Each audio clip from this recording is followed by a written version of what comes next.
All right, so let's talk about the Markiplier filter. If you don't know what it is, essentially it is a filter that runs, it has an animation that shows a fully exposed picture of YouTube personality Markiplier. A lot of people are asking how this is happening. A lot of people keep saying, why isn't it gone? Why is it still here? And they're like, why is nobody responsible for this? I don't know how many times I have to keep repeating it till people understand, and I really need a lot of people to understand this.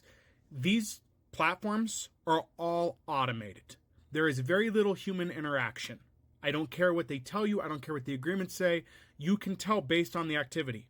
YouTube, TikTok, all these platforms, they are automated, right?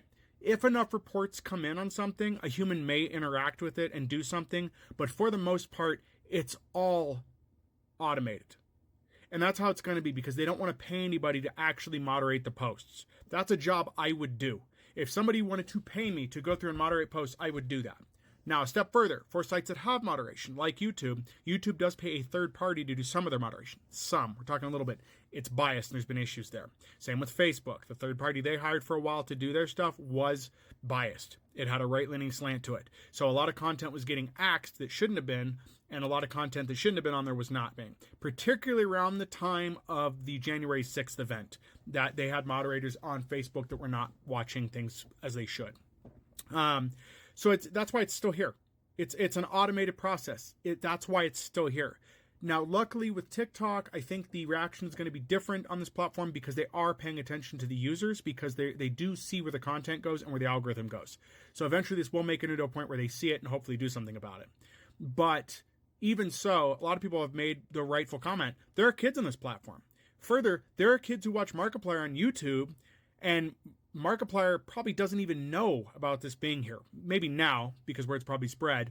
I haven't looked at myself to see if he said anything or made a comment, but it's going to word will get to him at some point. How it got here, don't know. You know, it looks like somebody just made the filter, but it doesn't belong here. The filters need better moderation. They have needed it. There should be a wait process for the filters being made. There should be a delay so that when you make it, it has to be submitted and reviewed. That's what should happen with the filters, because that's not like the live content where it's kind of scanned, right? The filters are just out there. And that's moderation everywhere. The moderation of websites needs to improve. This is another area where we need better legislation to handle these things, because too many users are put in danger or lose their livelihood because their content is cut because moderation is automatic and just gets mass reported. And it really is ridiculous. But if you're wondering why it's happening, that's why. That's the only answer there is that it is an automated process and they don't want to pay somebody to moderate the content. If there was a paid team that had enough resources to moderate properly, this would not be a problem or be minimized at best. At best, to be minimized. Pardon me. But they're not going to pay people for that. They need to. That needs to be a requirement. And these platforms won't, because they want every dime they can get. Even though they can afford to pay moderation teams, they won't. So if you have any comments, feel free to leave them, guys. Tell me what you think. Have you seen the filter? Have you reported it? If you have seen it, please report the filter so it gets removed faster. Please do so to help everybody on this platform.